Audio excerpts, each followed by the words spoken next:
Well, a protest against the far right in the German city of Munich on Sunday afternoon ended early due to safety concerns after approximately 100,000 people showed up. The demonstration was one of dozens around the country this weekend that drew hundreds of thousands of people in total. The demonstrations came in the wake of a report that right-wing extremists recently met to discuss the deportation of millions of immigrants, including some with German citizenship. Some members of the far-right Alternative for Germany Party, or AfD, were present at the meeting. A similar demonstration on Friday in Hamburg, Germany's second-largest city, drew what police say was a crowd of 50,000 and had to be ended early because of safety concerns. And Saturday protests in other German cities like Stuttgart, Nuremberg and Hanover drew tens of thousands of people. This is not just limited, however, to Germany. All of Europe is currently struggling with rising fuel costs, while governments revoke tax cuts and subsidies making the cost of living ever more expensive for the common man. Right, General Sudhakarji is still with us on the broadcast. General Sudhakarji, Europe is, absolutely going through a crisis. If you talk about inflation, if you talk about unemployment, even if you talk about import-export, which the European Union is also extremely concerned about. The immigrant issue is polarizing a number of countries. It's done so in Netherlands. It's almost on the verge of doing so in Germany as well. How is this a threat that needs to be nipped in the bud? Vinit, the excellent point you have raised. In fact, you have responded already in your question itself. The biggest threat the European countries facing today in 21st century is different from the threat they had in 20th century. I have shared this in the platform of NewsX many times before.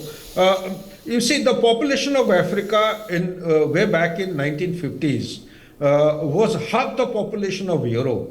And today, the population of Africa has become twice the population of Europe. By turn of the 21st century, it is expected and estimated that the population of Africa would be 10 times more than what it is today. So the invasion of Europe, as perceived earlier by strategic experts and analysts, by Russian tanks, is by far it's a forgotten past.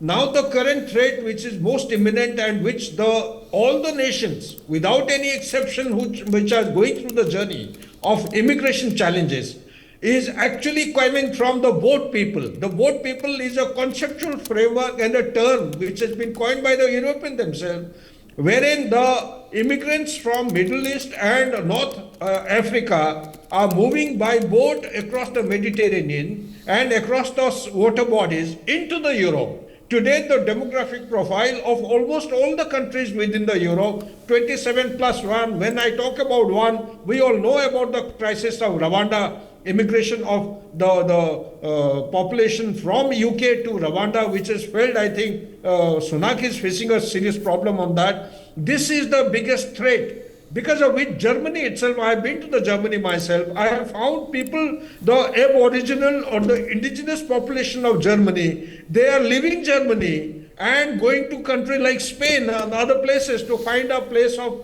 living and livelihood. That is one point. It's a very serious problem. Second point which they are facing is the skilled labor. Today, because of the aging population in almost all the countries in Europe, the skilled laborers are very far and few. They are coming all the way from Morocco or the North African countries or the Middle East.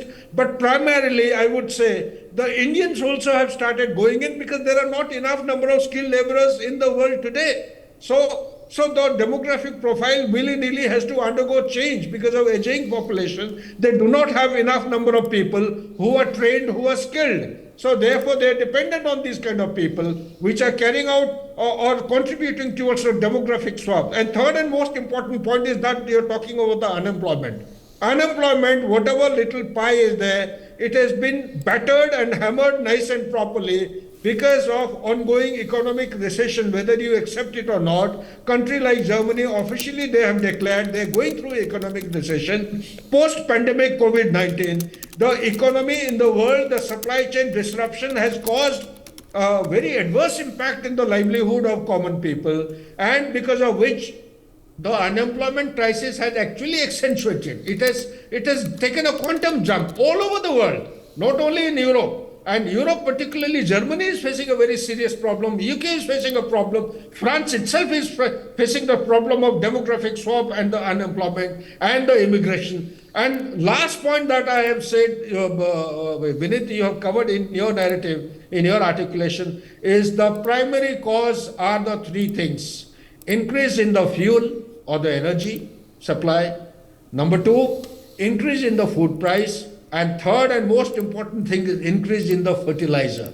All these things are put together, have a root cause in the ongoing conflict in Ukraine and Russia, the ongoing conflict between Israel and Hamas, which has expanded towards Red Sea. The Houthis are attacking all the cargo ships, right, and sir, also Iran and Pakistan. Back to you. Absolutely right. So For more such videos, subscribe to the NewsX YouTube channel, hit the bell icon.